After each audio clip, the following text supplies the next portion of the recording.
Hello and good evening, everybody. Thank you for visiting the channel. Thank you for staying up late up to 8 p.m. I hope you've already had your dinner.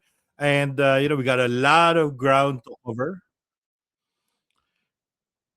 So, on the list of our very well esteemed guests, let me present to you Stephen McMahon, the Deputy CISO of ADV.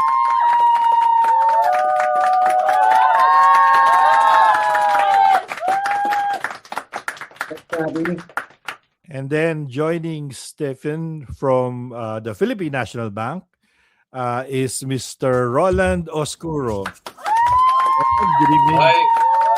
Good evening, Abbott. Good evening, Stefan. And that concludes our double T, Team Tenured, obviously. And now we're going to bring in our two other guests. These are freshly minted CISOs. The one from coming from Security Bank, we'd like to welcome the only female in the show, Paula. Paula, welcome. With a wave. And last but not the least, of course, from Asia United Bank, we have Jed Chua joining us as well.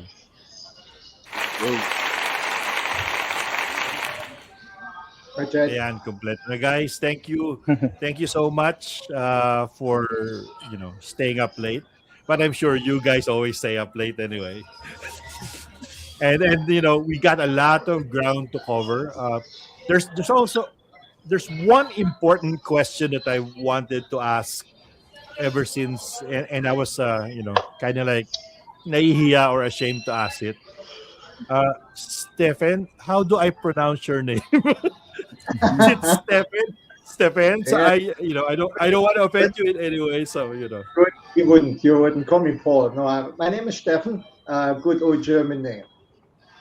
Stephen. Okay. Yes, but I, I Stephen, Steve, anything goes. okay. I wanted to call you Steve, but I guess that That's all would right. be That's that's a good. disservice. All right. So way to go. Let me see. Let's start now with our first segment. So how this is going to be is that I've uh, divided it into segments. So it's not like a roundtable discussion. It's not like a one-to-one where you just get questions and questions and questions. So there's going to be some themes that are happening, and the first one is, of course, is uh, what we call boot up, right? So it's where we do the introductions, the housekeeping, so to speak. And even though this is a freewheeling discussion, by the way, guys, um, there might be instances, I recognize that there might be instances where you cannot answer some questions on whatever grounds. So we have a safe word essentially. So the safe word is error 403, right? You know what error 403, guys? It's Yeah. a it's an HTTP error, which means okay, never mind. So we'll From we'll we'll we'll I we'll got a set big it aside problem. for questions later.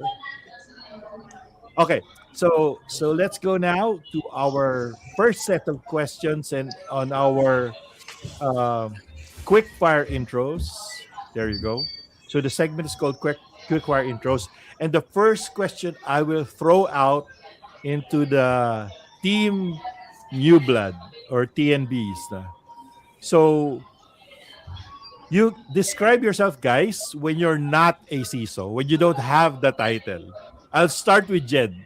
Jed, when oh, you're right. not the CISO, who are you? Who is Jed? Well, I'm just 33-year-old guy who likes just like chilling. I just like playing games.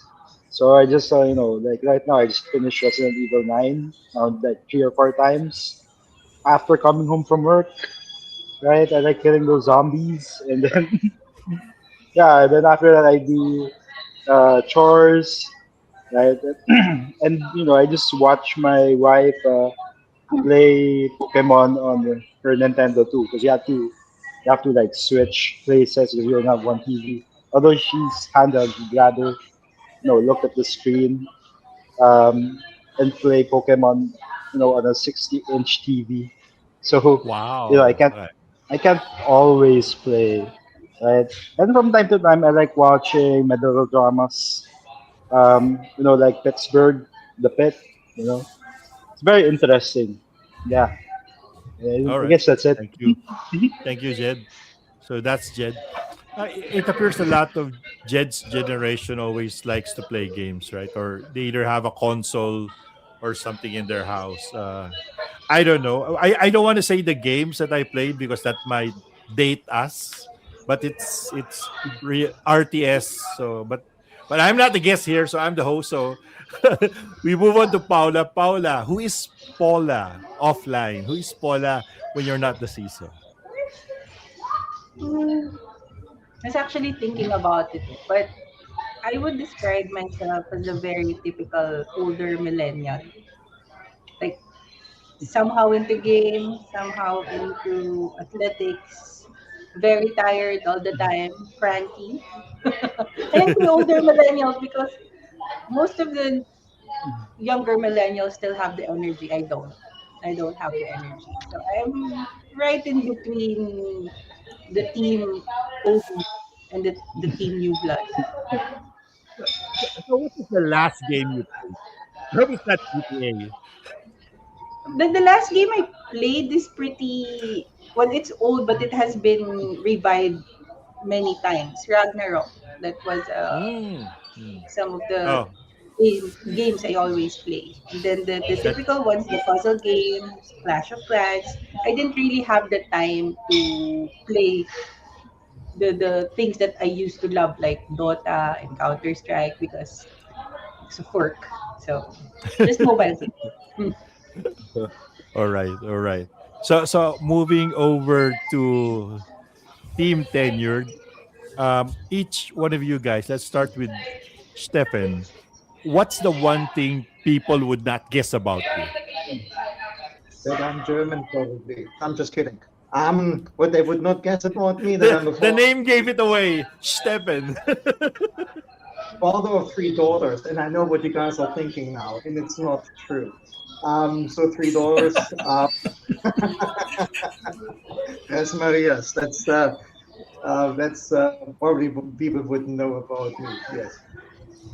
We're not saying anything, right, I don't know, Roland? but I know what you're thinking. All Thanks for right, my wife. Roland, your turn. Well, Is the wife in the house? well if I well when I'm not the CISO, I'm just plain Roland, father of two. That's two daughter, Stefan, and husband of one. You, you knew when to stop, I guess. Yeah. I used to like also playing games, no, but I prefer the shooting games, no. Good. Yeah, yeah. Yeah, First shooting person games. shooters. I like Yeah, that as first well. person. Used to love shooting zombies, but now I like watching them. Wow. The typical Korean zombie movies. Anyong sayo.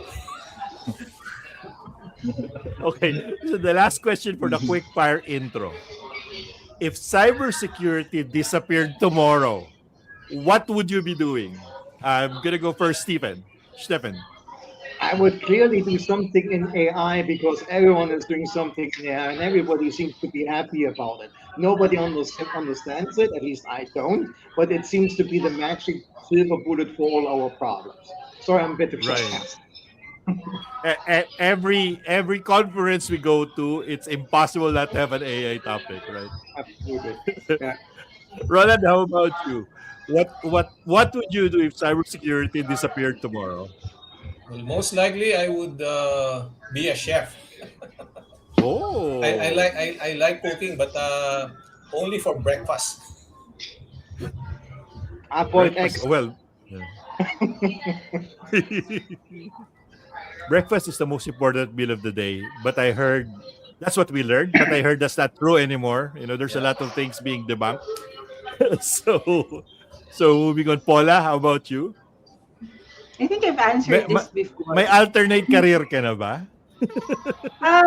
No, the question was what would I be doing tomorrow?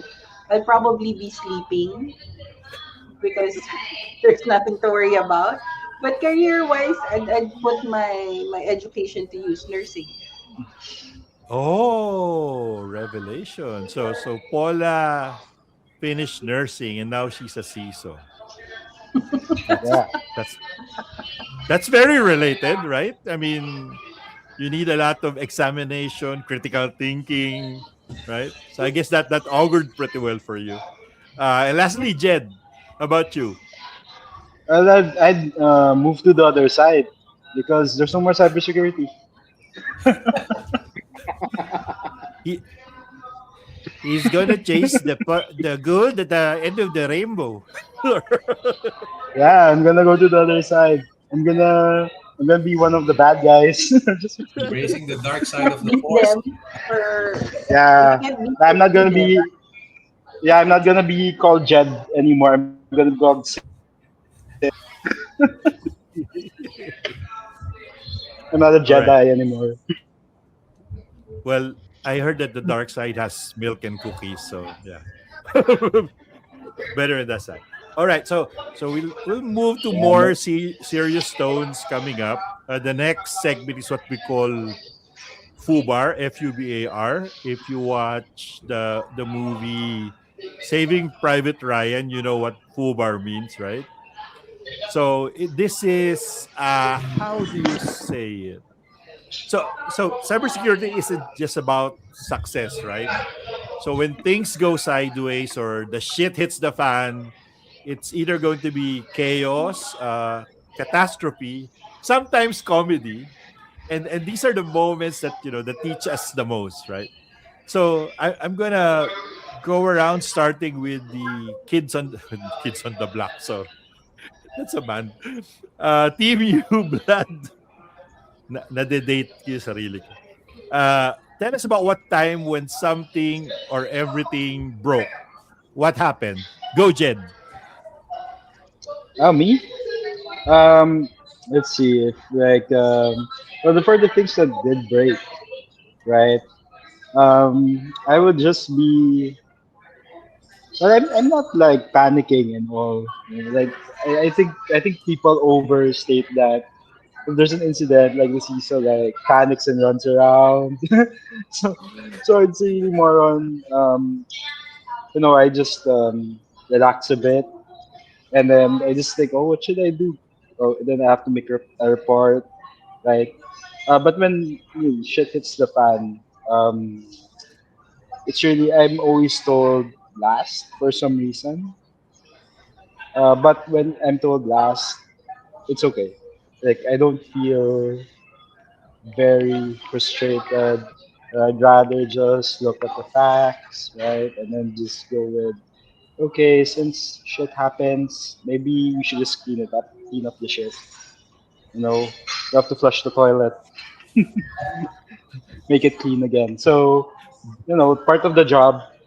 That's what I'm thinking right now. So everything's part of the job. Like I Right. remember like an incident like everyone thought, oh, it's a cyber attack. You got denial of service. Then we found out, oh, it's a hardware error. That's why our firewall went down. Right? It's like something you can't really explain. And everyone was panicking. It's a cyber attack. And like, no, everything's blocked. Can't you see? Everything is blocked. Oh, all right, Mr. Cool, Calm, and Composed, Jed. Thank you for that. That's very rare individuals. I don't know. Maybe we're just overreacting or whatever. But yeah, I'd like to get the take on the other side. Roland, your turn. What's the what? Tell us about that time when something or everything actually broke. What happened? Well, same as Jed, no. Since I'm supposed to be the one to know and to provide the answer. You just need to be very calm, okay, and start asking questions and the right questions so that you can provide answers to management and the board. because you have board directors calling you, management calling you, you have support unit calling you, you have someone keeps asking you, do we report? Do we report to the regulator? So you just need to be very calm about it, and pacify everyone. Just tell them it's not the end of the world. There's a reason why these things is happening, and always ask the question, what was the last thing we were doing? I always go back to that question, and I keep telling my people, you always ask yourself, what was the last thing that was done? What was the most recent thing that was done? Was someone patching something? Did anybody upgraded something? Then we start from there. Because some guys, well, some of my guys, especially the newbies, tend to overthink and come up with a very complex scenarios, so they get overwhelmed. So what I usually do, just tell them, break it down to the basic, and build the question from the basic, so that we'll know what's the real root cause. And of course, Mm. you always say a little prayer. It really helps if you have divine intervention with you when you're handling this kind of things. Of course, always, always. That reminds me of a true story. I think Paula knows this. Is that we were getting a lot of denial of service attacks, but everything was working. The devices were filtering it. It's not hampering the performance. But then someone somehow just overreacts, and then this news gets to the board. Say, why aren't you reporting it? So we were scratching our heads. Should we report something that's not really affecting anything? Because that tells us the system is working, the defense is working. So I truly get that. So I want to get to the master of chaos here. Stephen, tell us about the time when something or everything broke. Was it chaos, catastrophe, or comedy? And also, I'm gonna add, what did that moment reveal about you and your team? Yeah. Perhaps I latch on to what you were just mentioning, reporting something to management, even though everything still seems to be working. So my experience is you can actually gain a lot from a crisis like this. So we had a case.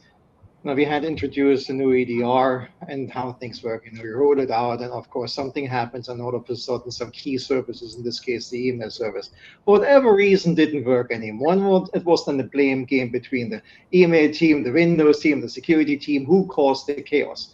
And of course, when the moment finger pointing starts, it's really important just to stay to the facts, and then just try to have to find somebody in the respective teams you can talk to, ideally their boss, who has the same interest as you in actually fixing the problem, so that you cut the politics out and you have one common language upward to management, really, right? So this is something that I have learned that helps a great deal in order to overcome a crisis. Good interpersonal relationships with key players in the technical team, but also having one or two people in the board in senior management positions that would understand what they're actually going through. And if you have this, that helps already to weather the storm a little bit. What I also would like to highlight is trust the team, because you always Mm. have individuals and they need to work together. You have the engineers, let them do their job. Shield them as much as you can. And I know everyone has been through this. As a key service not working for a bank, the Swift service, the email service, something not working, people are going to freak out and may have all sorts of funny ideas why this is happening. And Mm. especially then, I deal a lot with, in the past in particular, I dealt with a lot with political appointees. I used to work for a European bank that is part of the European Union system. So you have a lot of not so very technical people, aka politicians, former politicians that got into certain bank positions. And the comedy part is then to explain to them what actually happened. Because they have the knowledge from the Matrix movies. Yes, some people of you might actually remember, or some hacker movies, and think like, "Oh my God, we got hacked because." And then explaining to them what the real root cause is and calming them down, Trust me, I was comical at times. That's really, I mean, non-technical itself is something, but add the But then word politician to that, right? and I can tell you It's there's not got much of a difference between the Filipino and the European politician whatsoever. Oh, okay. I don't know if we're going to be happy about that or not. But you absolutely hit the nail on the head. You have your engineer or whomever analyst working on it, and then your boss always keeps calling you every 5 minutes, right? It's like, are we done yet? Are we done yet? Or what's happening? Or either they will make you make a report for every 30 minutes or every 1 hour. So which is like reminds me of one movie, right? I think it was The Hunt for Red October. So the guy was fixing the radio so they could get the code. Getting And older the and guy older. keeps calling, keeps calling. So you're absolutely right. We gotta probably increase that or give those people that actually do the dirty job time to work on it. Very, very, very good insight. Very good insight. So when we have an incident, when we have FUBAR, of course, at the end of that, hopefully, the light at the end of the tunnel, the silver lining, ika nga, is we have RCA, right? So the next segment is RCA for root cause analysis. Um, tell us or tell the audience what changed either to you, process, people after the incident. So we're gonna start first with the only flower in the room. Paula, what's your take on that question? What's the question again? Sorry. So the question is, what changed after or because of the incident? Um, I think it's just the way I personally dealt with it because um, I people are usually afraid to speak up when there's an incident. I was just filtering it in my mind, but you know my situation. But you know that people are afraid to be upfront when there's an incident, when in fact their input is the most important one for you to be able to get to the root cause. So I think the way I handle things is that I let them know that they can put their confidence in me and that they can, you know, we can redact some of the things, but we need to get to the bottom of it. We shouldn't be Mm, omitting anything. We can redact, you know, you can say something to me at the back of, sidebars. But you know, as somebody that's leading the incidents, I really need to know where we're at. So whether or not you say it in a report or you say it to me in confidence, then I think the confidence of them saying that to me, and they know that I'll be protecting them with just the best outcome in mind, is what changed when we're doing root cause incidents. Because am I gonna go on error?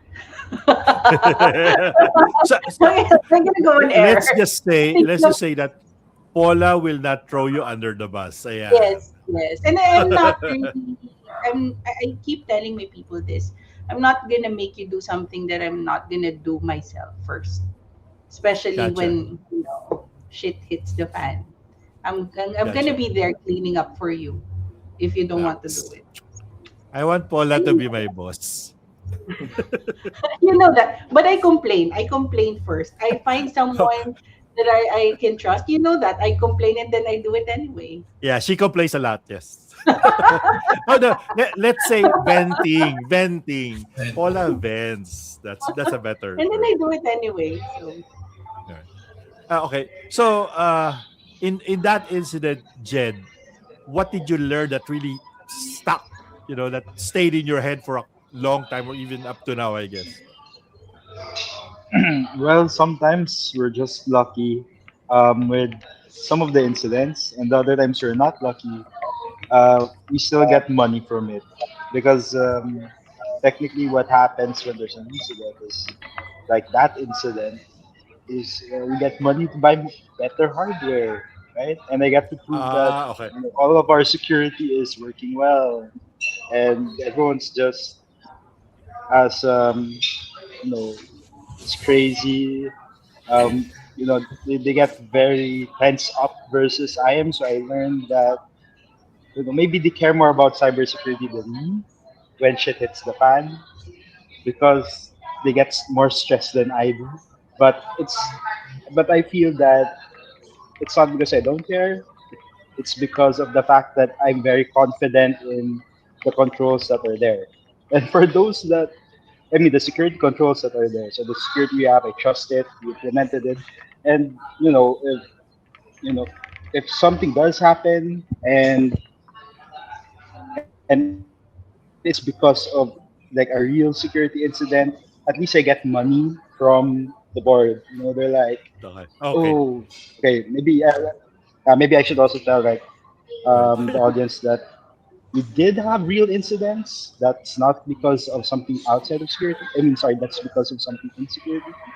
And because of those, I got a lot of budget from that. So I have Mm. like two or three tools right now that I can really kill any compromised PC. So I got the support because of those incidents. So I always look at the silver lining. Yeah, that's it. Okay. Sana all. You know what? For a moment there, I'm glad Jed explained that because when he mentioned, "Well, I got some money from it," I was like thinking, "What? Oh, okay. Yeah, I got some. Budget, budget Budget. money. Okay, Yeah. okay. Pretty clear. Pretty clear." But So, that doesn't always happen. Like sometimes they will tell you you fix it with what you have. And what I have now is air. So how do we fix something with air? or Yeah. upgrade it instead of buying something, right? Yeah. Yeah, no, that's a problem. They don't give you the All right. money. Okay. Thank you, Jed.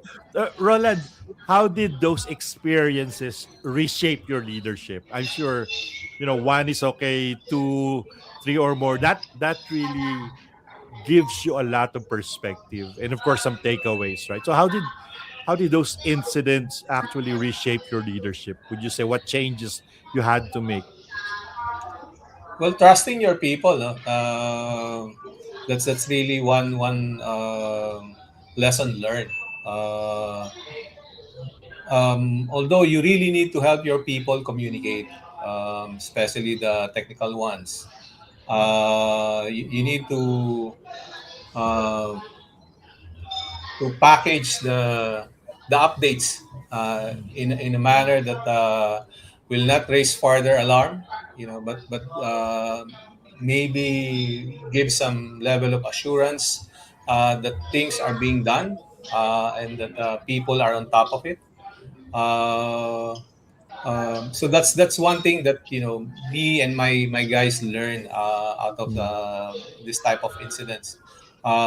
Because like Stepan says, there are people who learn their cybersecurity from movies that they have seen, from news that they've just recently listened to. So you really need to package the message differently to management, particularly to the board. mm, And it's we had a lot of there were a lot of times that I had to stop people from loosely using the term hack.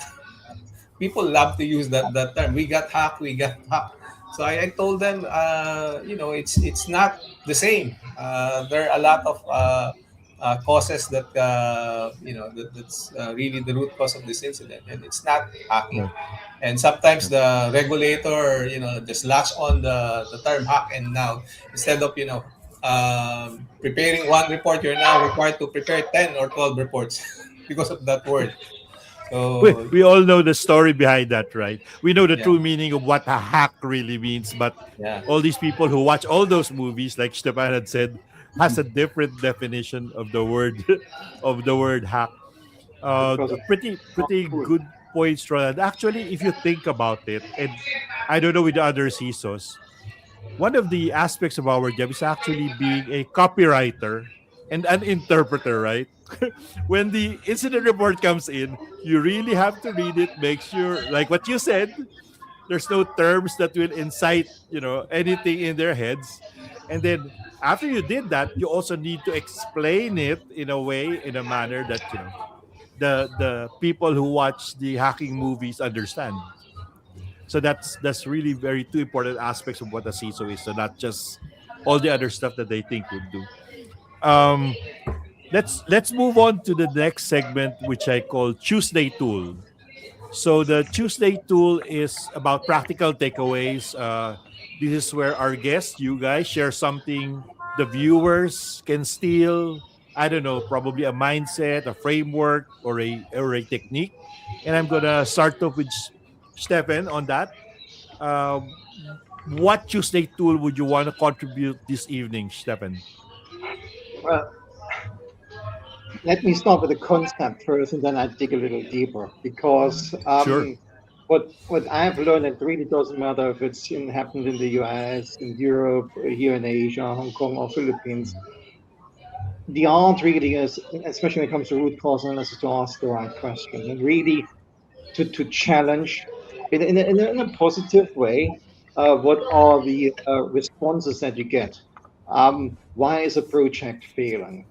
First off, you need to establish and acknowledge the fact if something is not living up to expectations, right? And I think the first act in the whole game would be to understand where are we and where should we be.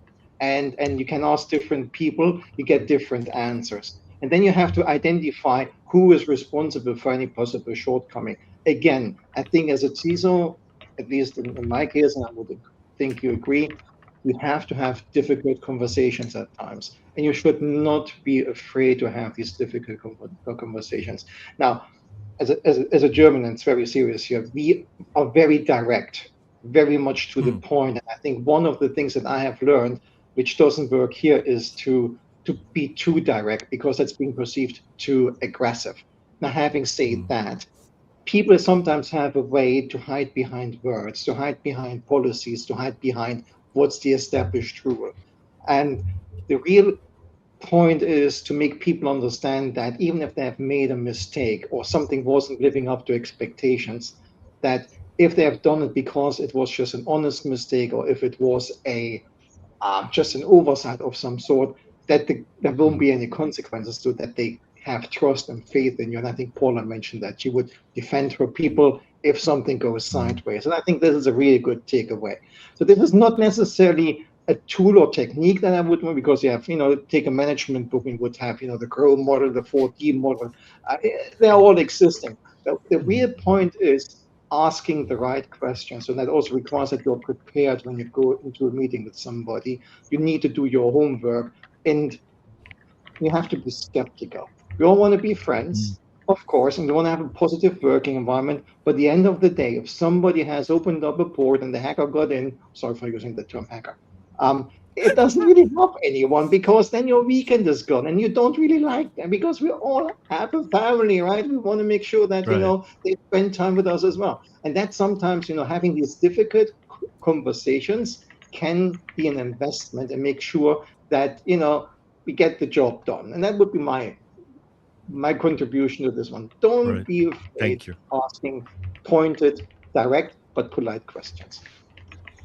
Yeah, well, that requires a lot of practice, especially in our environment. I think most of the time I don't know, maybe it's a cultural thing. We don't want to hurt the other guy's feelings, kind of thing. So you're being extra careful. But at the same time, if you do that, you're losing accountability, actually.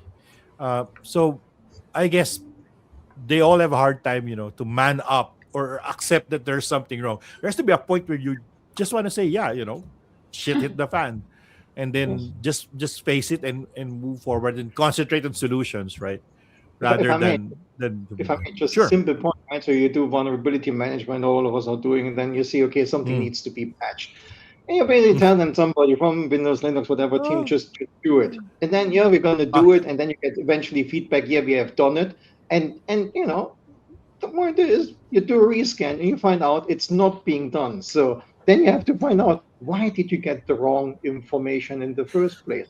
It could be because somebody hasn't done it, doesn't want to lose face and just said something, hoping to get away with it.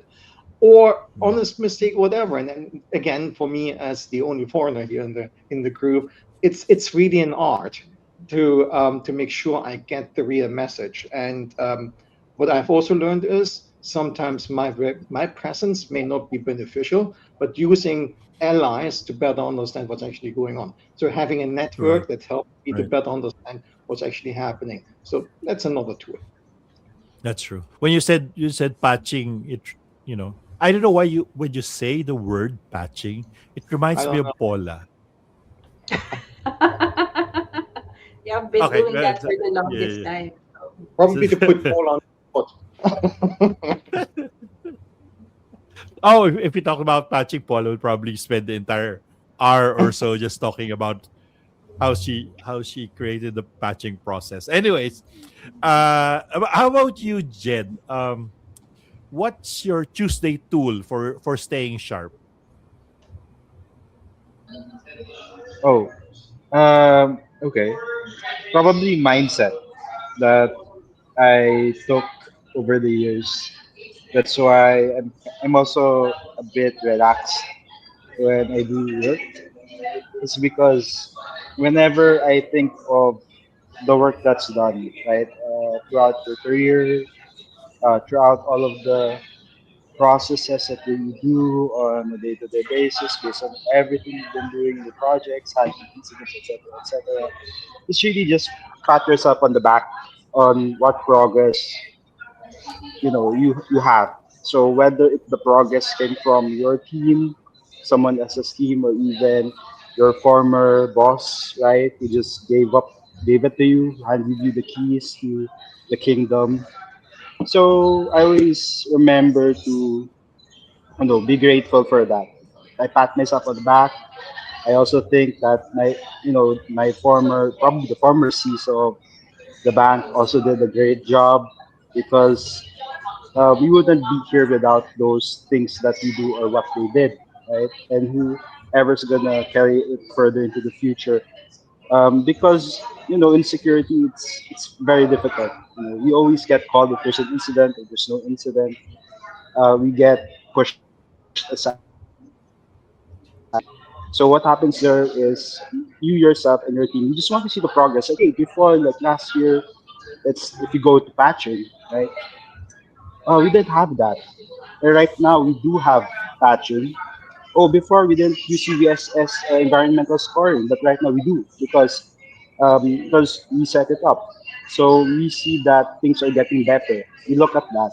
We look at the bigger picture, and then you know probably that's the mindset we should all have um, when it comes to work because you get burnt out if you always look at the problems, right? If you get scared of all the hackers. Okay. So when you see your controls work, if when you see that all of the risks go down, so I feel happy that all the processes are working, right? And what look, if you look at one incident that does happen, it's one incident that probably happened in a span of 1 hour before it's been remediated or contained. That happened in a span of 365 days. And let's say, what if that incident happened after 5 years? So that's a good thing. It's one out of how many thousands of days. So we have to look at it from that standpoint. So that's what I can, um, give to everyone. Give yourself a pat on the back. You've done a good job as a security person. Wow. After this show, whenever I'm gonna see Jed again, I'm gonna call him Mr. Cool. Well, well, well done, Mr. Cool. Um, how about you, Stefan? What's Oh, sorry. It's Roland. Supposed to be Roland. Roland, what's one technique or mental model that you rely on? Well, enjoy the time that have opportunity to relax, and relax with your people. You know, you don't need to pressure them 24/7 because that pressure is already coming from the bad guys. So if you have those small opportunities to relax, then relax with the team. Uh, then I guess one of the important thing is you really need to build trust among the team. They need to Yep. trust you that that you would be the strongest defense lawyer that they will have if in case they get persecuted for something either they did or they did not do. But I agree. Sometimes getting the right answer from technical support people is really difficult.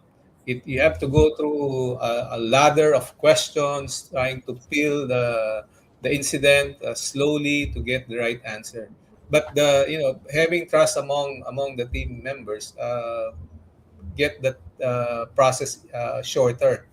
Uh, and again, you get to communicate to management what really happened just based on the facts. But you also need to tell your teammates, especially those that are under you, that yes, there are mistakes. Mistakes will happen. Unfortunately, there will be consequences. I mean, if it's an honest mistake, yes, uh, I will defend you.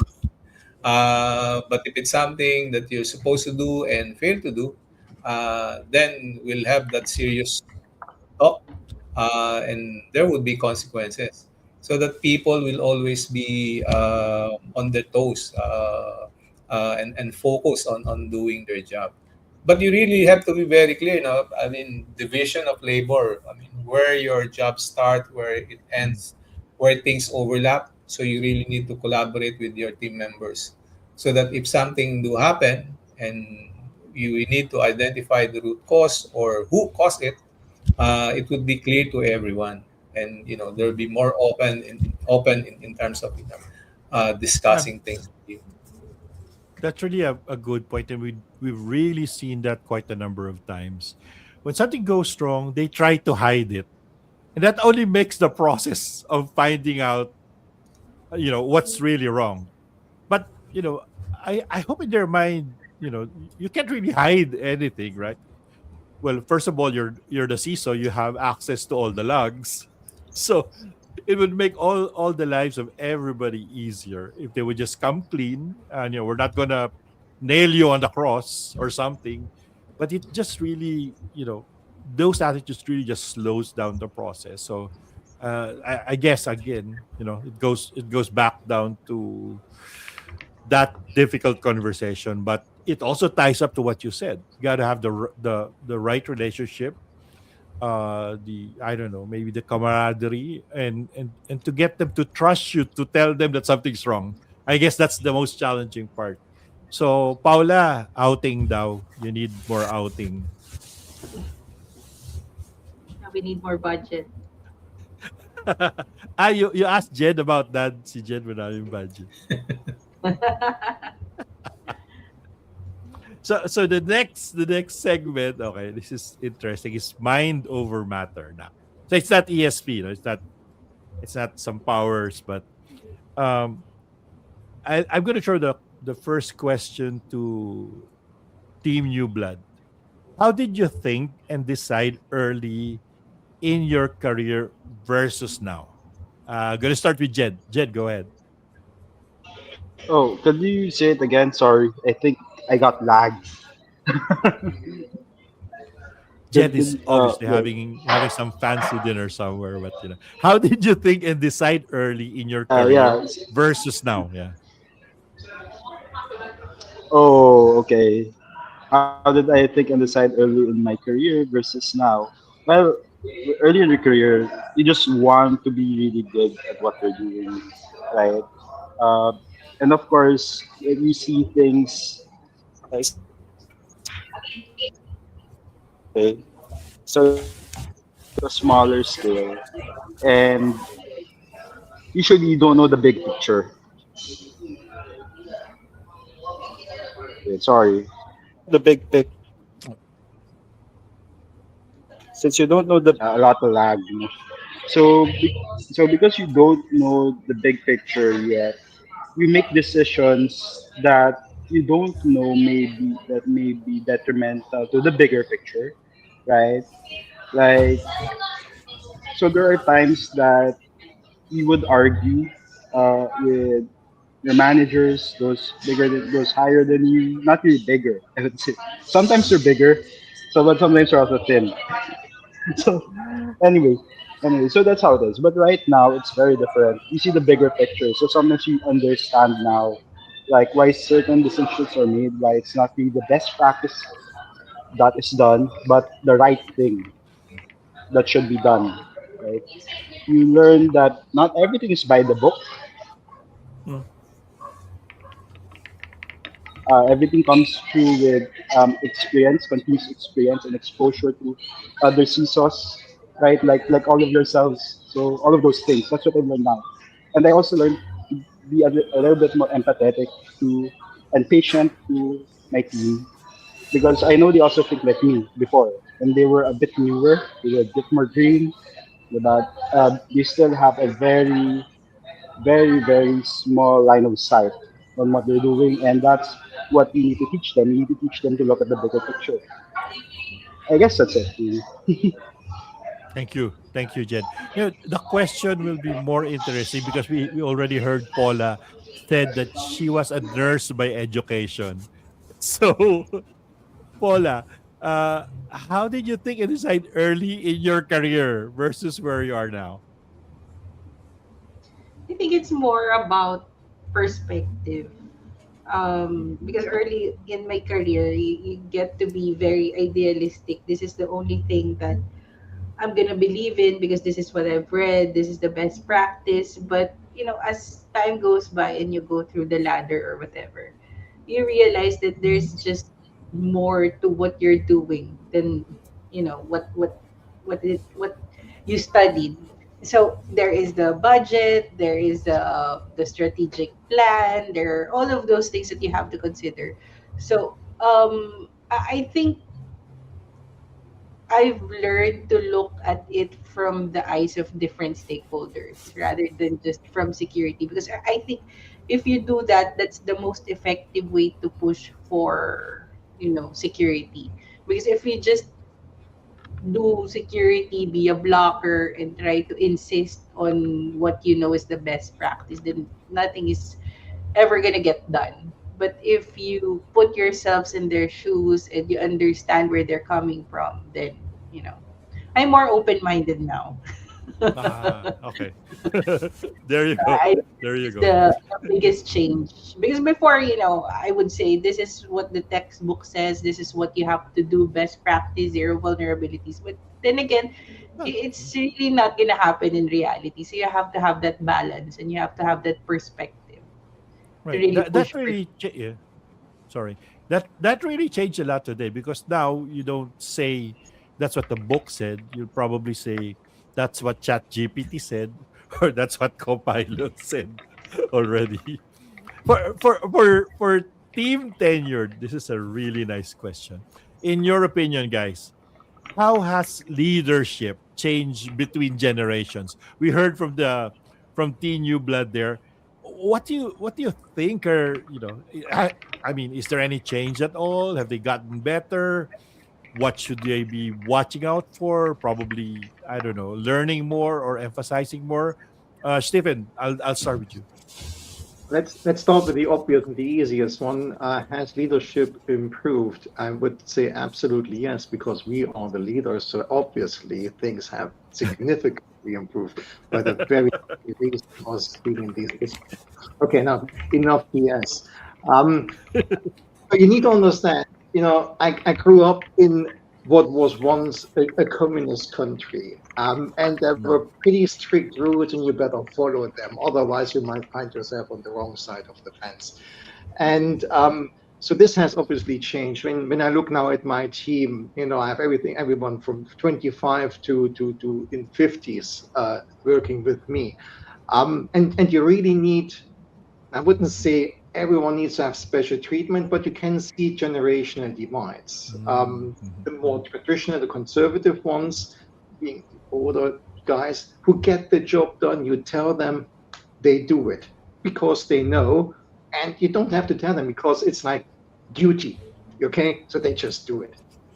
The younger ones, they want to be convinced. Why are we supposed to do that? What's the purpose? And you need to explain them. Didn't exist when I was, early 20s. I started my first job. You were told you do it, and you better do it. And then the generations now, they really want to understand why it's supposed to be like this. And it also helps me to better articulate why we need to get Mm. certain things done, by what time, and what's the timeline. What does it actually mean? I cannot just say I want it to be done yesterday. I have to justify why it is like that. It makes things a little complicated, I have to say that. Having said that, though, it's nice to get some active participation and ownership of the actual task. So in that regard, I think we had to change. We cannot just command and control anymore as team leads, as managers, but we got to explain a little more. That's my All right. take.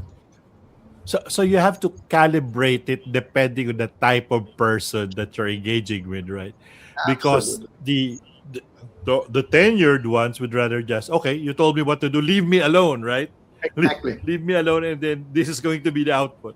But then, like you said, there's different strokes for different folks, I guess. So I have a guy in my team, obviously he's a technical expert. I just tell him, what I want to have achieved, and then he's like, Stefan, bugger off, I do it. Basically. And that's fantastic. It's fantastic because these are the workhorses you can blindly trust. And so I have more time then to manage to coach the younger ones and give them different kind of mm, tasks, making sure that the team composition facilitates and supports the achievements of the objectives. It's not an easy one. I guess we can all agree to that, but mhm. it's fun at times. Great. About you, Roland, how has leadership changed between the generations in your opinion or your observation, actually? Well, I agree that it's really depending on perspective or on the level where you are. And I think in the last 10 years, no, and for most CISO, I believe we all went through this. Um, you justify budget by scaring people, scaring management, scaring the board. So it What works do we for call that? scare FUD, right? tactics. FUD, Yeah, FUD. so it works for several years. But then you sort of mature. Then you start, talking about risk management.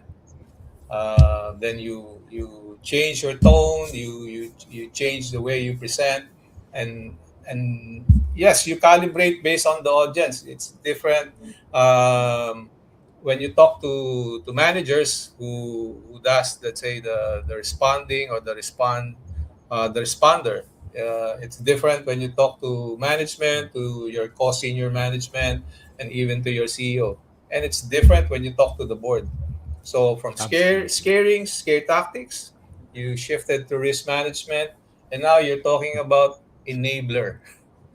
You're using security to enable things. You're talking about security to deliver things, not just help the business to deliver things, but actually deliver Mm, business. So it changes based on your level of maturity, and it will change depending on the audience. And this is what I keep teaching my guys. You cannot talk to the directors on IP addresses that you need to define this type of rules, these policies, because those are, sorry to say, German to them. they, I they think won't understand. Spanish, They Spanish. Spanish to them. Well, for some, that's they right. might understand Spanish because Well, we are Spanish. Uh, because the if you agree, the higher the level of position that you talk to, it like what you said, it's scary, scarier, and scariest. Maybe when they reach another, they can't talk anymore. So yeah, that's really on point. Thank you for that. Now this is a very interesting topic or theme. It's called the truth hurts. So maybe this is the time where you use your error 403 code. But I very very subtle questions. I don't think we'll get in trouble for this, which is too bad. So what's the first question is, what is one misconception about CISOs you wish people would drop? And Jed, go first.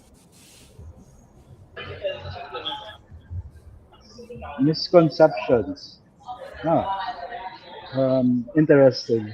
Maybe it's hard because usually people don't tell you certain that there's I think that CISOs are like this already, I guess, right? But probably something that I've seen when I was when I wasn't a CISO is I think if I were them I that a CISO would be fully accountable and responsible for everything security related in the company, which when you're already up there, you would, it would depend on the organization. Okay, Mm. so that's what actually happens. Like being a CISO would depend on where you are. If you're part of the bank, you know, you may not be accountable. You're just responsible for specific things. If you're part of, let's say, government, let's say, if you're part of the critical infrastructure sectors, the power management, it's also different. So there's many misconceptions, I guess, when people say you're the CISO that you, like it's your fault for everything if everything fails. Okay, and you should be responsible for everything. But the truth about it is, like everyone says, security is everyone's responsibility. You're just the shepherd for that. Okay, you're just the one giving advice to everyone on how security should be implemented in reality, right? You being accountable for it, it depends on what aspect because you only follow what's said at the top, really. What's the missions and visions, what the board wants, what the company wants to achieve. Right? If it's something that the company does not want to achieve and you're put on the spot because they don't give you a proper business case or they don't give you proper um, tools for you to handle security, to be responsible for the security, it would be a big issue, right? Because they're primarily accountable for it. So that's what I Mm. see. I see a lot Okay. of misconception of what a CISO should be, right? And it becomes generic across. And that's the problem. So expectations versus reality. Yeah. All right. Thank you, Jed. Uh, Paula, uh, what do you think is the hardest part of leading a cybersecurity team today?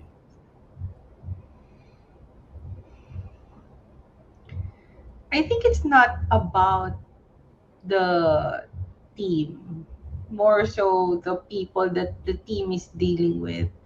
Because you can build the most technical team, but they don't speak board, they don't speak management, they don't speak the language of other people. So I think we can train the team, but the difficult part is that since the demand is always evolving, Mm. that you have to adapt. And some people just don't want to do it, especially with the younger generations. I would encounter a lot of questions that uh, would ask me, this is not part of my job. Why would I do it? So I guess that's the most difficult part. The flexibility of some of the younger generations, younger than me, is that they're a little bit hesitant to do it, but that's just not the way security has to be dealt with. Mm. So I guess that's it. Well, The well, demand. because there's Ate Paula to do it for them. Eh. Well, that's true. That's true. But at some point, if you want to progress, then you have to be. I would always say this to my team. It's a versatile actor. You have to be a versatile actor. You need to be able to That's true. That's true. join the pageant and please your audience and really connect to them. And that's because you're selling security. It's not something that top of mind in the business, top of mind with technical people. So you have to sell it to a wide range of audiences. Agree, agree. So you're the actor, and then every presentation is a show, right? Yes, yes, yes. Alrighty. Roland, uh, how do you how do you balance transparency with survival in the role of CISOs? Because you know how it is, right? When you're in the corporate ladder or in that position, that level of position, there's a big difference on doing so. So how do you balance that too? Transparency and survival. Well, I only have one rule. As long as I don't lie, as long as you're not lying. I use the term packaging the message earlier, and I think that's part of what Paula is saying. No? Na you really need to teach your people how to package the message and be precise with the message. If you keep on burying your message with a lot of technical jargon, non-techie people will make a lot of wrong conclusions, and you'll end up, writing instead of one report, 12 reports, ending up reporting to the regulator. So you really need to know how to package the message. As long as you're not lying, I'm fine. There's several ways of saying we made a mistake, we Mm. may have been remiss, etc. So, And of course, you have to look at it from the perspective of the institution. What mm, will hurt the mm, institution? What will make true, it more true. difficult for the institution? Uh, but you don't have to lie. You cannot lie to the regulators. You have to, be very honest with the regulators. And I agree in terms of, talking to different levels. And it's not just the level. You're not just a technical person, you're not just a security person, you're also a salesperson. You need to sell your message. Like Jed, I can sell it to get more budget. I can sell it to get sympathy. I can sell it to get support from management and from the board. It's really how you package the message, and even selling it to the regulators. There was a time that I needed a particular tool, and I'm having Mm. difficulty getting management to approve it, and even the director. I talked to the regulator and asked the regulator, can you please um, do this in your findings and try to include this term in your findings? Lo and behold, next board meeting, I got the budget. Pretty smart, I pretty do that pretty too. slick. I also do that. I even like what Sir Roland said. I even talk to the regulators in a different back channel. we, Yes. we probably did that at one point in our up, but it's there. so so it's okay to repackage, it's okay to reformat, but it should be the truth, right? No lie, Yes. right? Not lie. Yeah, well, your grandmother said if you tell the truth, you don't have to remember anything. So just just repackage the output to a more acceptable form that everybody understands. Okay, that's the gist. Thank you, Roland. Stephen, uh, from your vast experience, what's can you name one decision that you regret, and what did it teach you? I want to throw the hard questions to to Steve. Personally, I once walked away from a job even though it was not necessary, and that was just poor Mm, judgment on my side.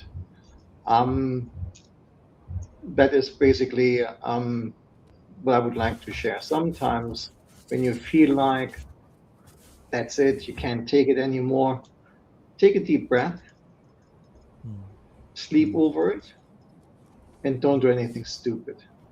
Um, and at the end of the day, a lot of the times when we feel like we're being treated unfairly, it's just miscommunication. I've seen cases where yes, because of my role, I was targeted. Um, but that's just part of the game, and you need to understand this. You need to understand when you are in a position where things can become quite political, where you may end up as a scapegoat.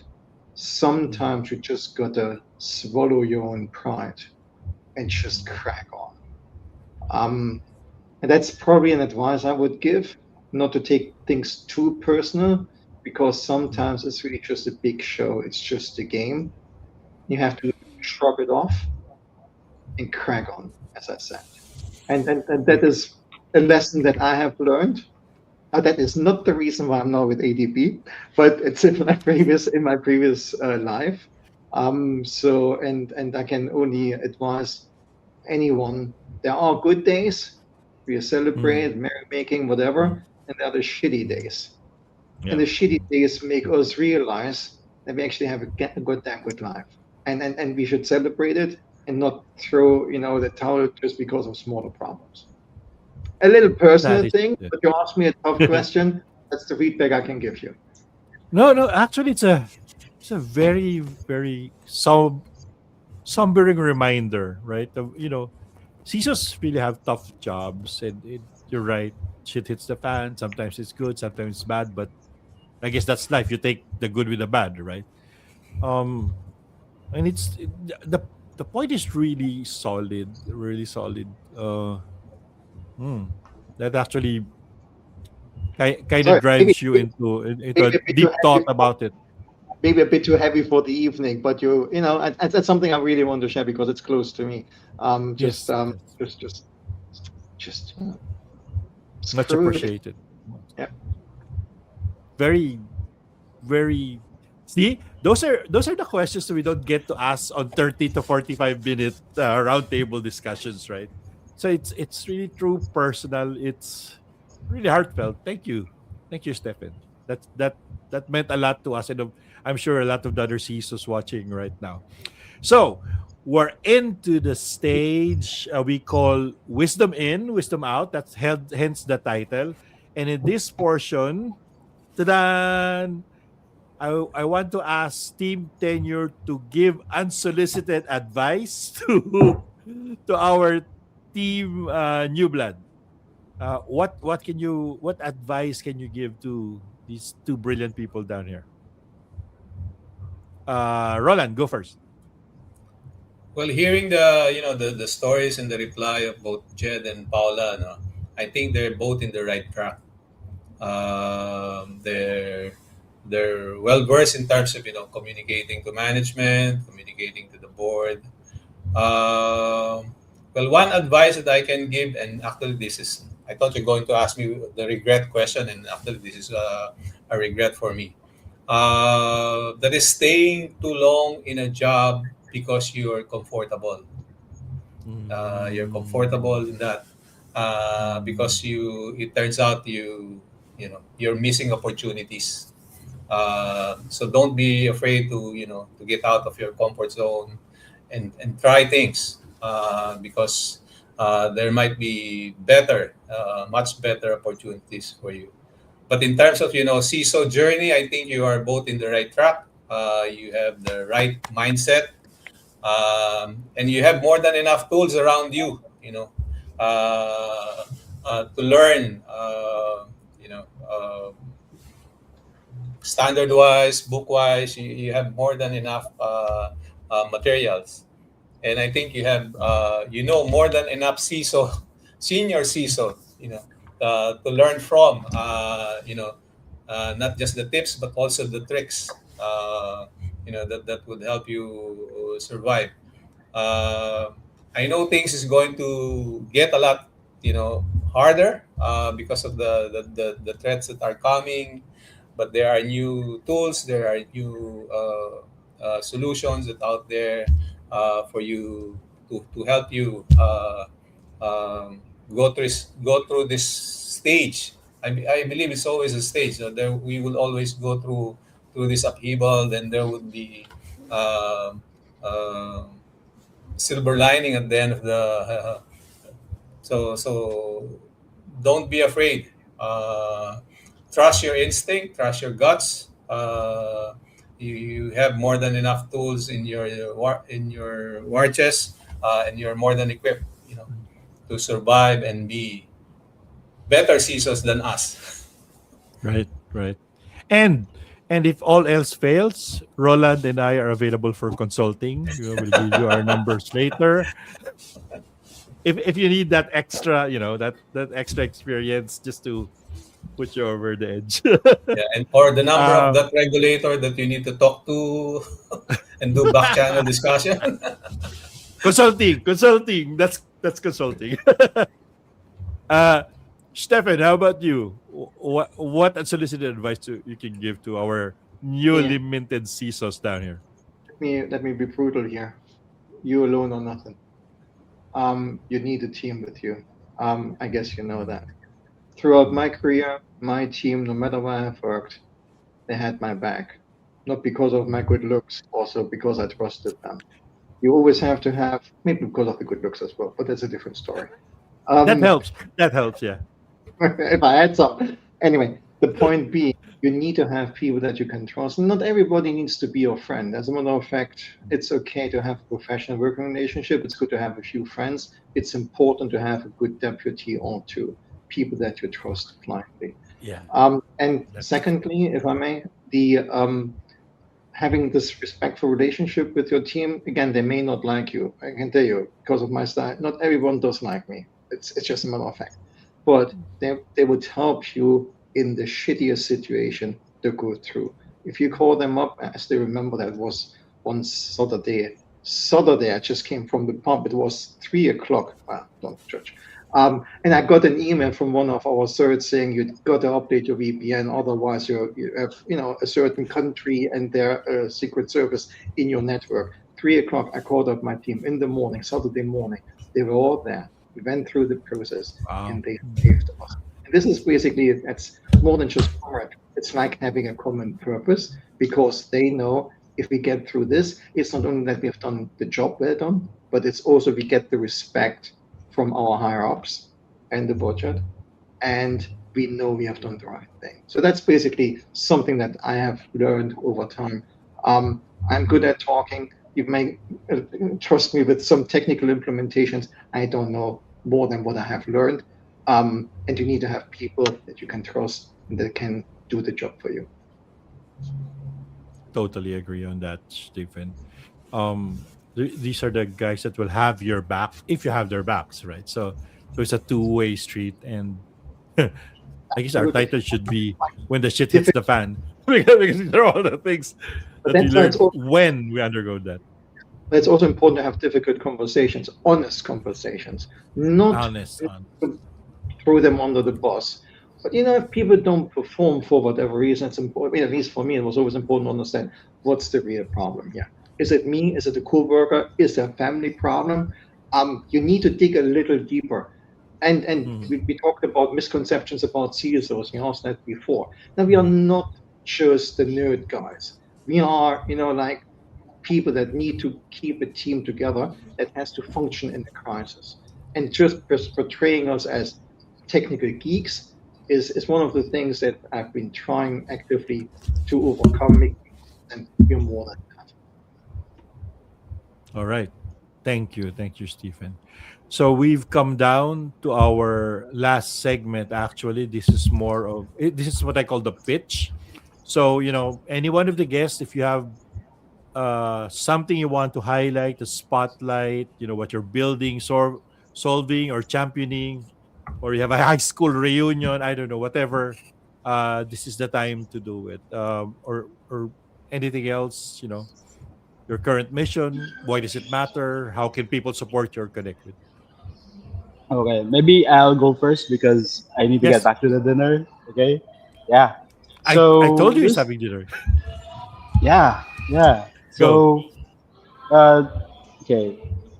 So one thing that I really want to say is that sometimes you could actually build your own team in a way that can span generations. Because, for example, what I'm doing now, I'm teaching in different universities. I try to teach students the right way, and then after that, I get them as interns. And Mhm. after I get them as interns, I actually trust them sometimes more than new hires because I taught them, they passed classes, they know the technical stuff, and when they come in as interns, they can actually do things right away. They appreciate it. I appreciate it.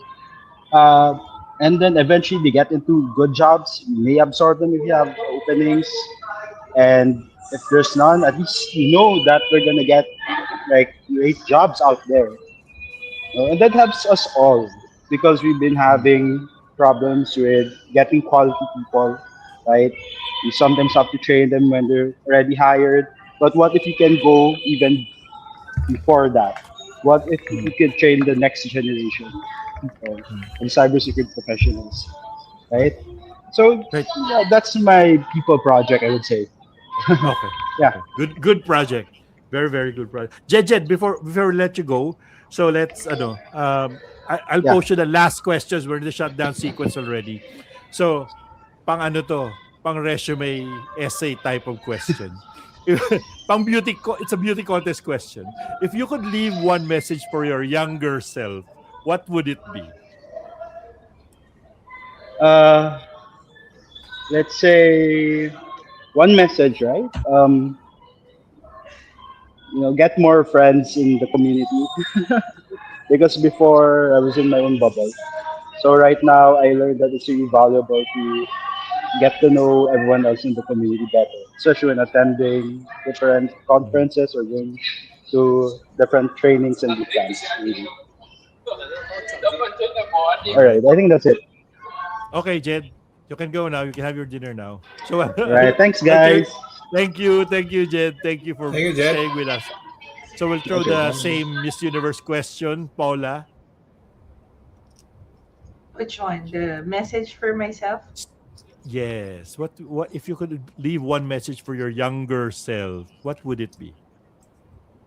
I guess it's trust your gut, and it's always God's perfect time. And it's something that I've believed in, and not to become, not to be very religious, but I think I am where I am right now is because I trusted my gut, and I sometimes you get impatient, you want to transfer work, you want to run away from something, but I think with the perfect timing, you'll be where you need to be, or you'll be able to achieve your fullest potential. Just trust your gut because sometimes you doubt, and A lot of being times you doubt. yes, In there's fact, a some people would do stuff that make you doubt yourself. So it's really a yes, tough yes. job. Yeah. And sometimes I'm already in the position that I am right now, and I Google stuff because some people are louder, not necessarily Mm, the smart ones. So mm, I would usually, and it's in the group chat. I would ask you the basic questions. I would Google it, like, is this a secure protocol? I mean, I doubt myself now because they're very loud. So just trust your gut. I mean, you've worked hard for it, and I think that's the best message I could leave for my younger self. right. So we're almost at the tail end finish line. So we're gonna cap that off with the last words, comments, advice, joke. I don't know, whatever. Starting from you, Roland. Well, one advice: do not be afraid to get out of your comfort zone. Mhm, Try. Do not be afraid to try new things. Um, at 29, at 30, you might think that there's it's still a long, so many years. But when you are at 63, you just tell yourself how time flies, and there's mm. a lot of I things that I still want to do. can Uh, I can relate with that. Yep. Try not There's to a have yeah. too many regrets, because regrets would really bug you down when you are at your 60, 63. So try out things when you still can. uh, and yes, trust yourself. You know you are where you are right now because you know things. You have gained wisdom, you have gained experience, and people trust you, people recognize it in you. So you need to trust yourself. And maybe I need to talk to Jed, no, in terms of the teaching racket that he has. Oh, Maybe when he leave, count me in. Yeah. that's something that we can consider giving back to the community. So we'll probably be self-supporting because we'll have consultancy and then we'll have teaching positions. Good, good strategy. And of course, Stephen, what message would you like to end this, very open and objective show? Very, very beautiful final words from Roland here. I'm really have to think hard. Stay calm. Um, you know, even if Are we gonna make a something, T-shirt out of that? CISO, stay stay calm, calm. stay calm and crack on. I think Yeah, that's really the message I would like to give. Explore. Roland mentioned this. I mean, it hasn't probably served my career too well to have lived and worked in different countries, but it really has helped me to shape the way or the person that I am today. So I'm not saying people should leave the Philippines, beautiful country. Please stay here. But if you have a chance, then leave, but come back and apply the knowledge that you may have gained somewhere else here in the Philippines. Um, yeah, and stay calm. thank you. Stay calm and have more outings, right, Paula? Okay, that's about wraps it up. Thank you very much, gents, lady. I know it's late at night and tomorrow's a Wednesday, but it's not Martes class if it's not Tuesday. Thank you so much. Really, really appreciate it from the bottom of my heart. Thank you for gracing the first. You're now history. It's the first episode of Martes class, and you get to break the bottle of champagne. So thank you again to the people who watched. Thank you so much. We're gonna have uh the whole show recorded, of course, and made available for download. Let's see. So I keep plugging and thinking away of a good extra statement. So Well, from before you from extra, Abet, yep, let me just use this opportunity. Well, thank you sure. very much for inviting me and inviting us and giving us the honor to be your first guest in your inaugural episode. So, looking No, forward yeah. to watching the 20th episode in the coming months or in the coming years, and maybe part of your history. Legacy. Thank you. Actually, no, sir. Thank you. If it weren't for you guys, this is going to be just another idea that got somewhere in the back burner that will probably sit for 20 years. So I guess there's some good that came out of being jobless for for for 2 months. I finally get to do all the stuff that I thought I would not do. So thank you very much, everybody. Stephen, Roland, Paula, thank you. Uh, Stay curious, stay human, and keep your wisdoms evolving. Good night, everyone, and thank you very much. Thank you, Thank guys. you. Thank you. Good night. Good Good night. night.